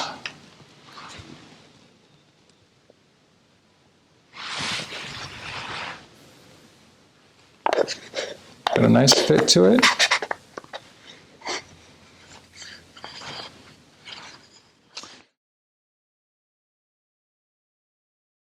So we talked a little bit about this one. This is like a brick type of pattern that I carved. So I cut the rings on the lathe and then carved the vertical ones and textured them to make it look like brick. You know, you could do any sort of pattern that you want as far as there's lots of room for carving. We've got a few different types of examples here. So, well, this is a box that I finished this one on the lathe with a friction polish, the U-Butte Shallow Wax. Another option is to do inlays with different types of woods. You can use the exotics because it's less material, but this one's got pink ivory and then African blackwood that I carved with a little stone cabochon on top. So inlay is a great thing to do. Here's one that was painted wax and then treated with copper gilt, carved first and then treated with copper gilt cream. Got a couple more.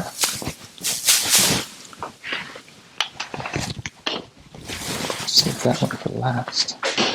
This is one that I made in a Stephen Kennard class to learn some of his texturing techniques. These are both actually ones that I did in a Stephen Kennard class. But this texturing is done with ball-shaped burrs, actually, of different sizes. And I like this one because you get some of the contrast of the matte versus the shine, which is really interesting. This is cherry wood that again has the brick pattern, but now it's painted black. And then on top, some burl inlay, and actually the inside has burl as well. And last but not least, so I make these scorched pots, which is really just another type of box, honestly. This one is still in process, so it doesn't have the finial on it yet. But this is a scorched ash wood with curly maple that's been dyed and then treated with lacquer, gloss lacquer. Another kind of matte lacquer on here and gloss on here, so you get that nice contrast. And then it's going to have a blackwood handle on top, which will be matte as well. That sandblasted? No, it's scorched. Scorched. Yeah, so I take a blowtorch to it and burn the crud out of it, and then take a wire brush, and it removes the softer growth lines. It's very tactile. You can feel the ridges once you do that. Yeah, it almost looks sandblasted. Yeah, it's a very similar effect. Similar. Yep. I think that's all the examples I brought out for right now, but you can just use your imagination. There's so many different directions you can go. It's part of what I love about all of this. I hope this was helpful, and I enjoyed doing it. We had a couple hiccups along the way, but that's the nature of turning, I guess. So, we got through it. Let's see, where's the guy? So here we go. Let it box.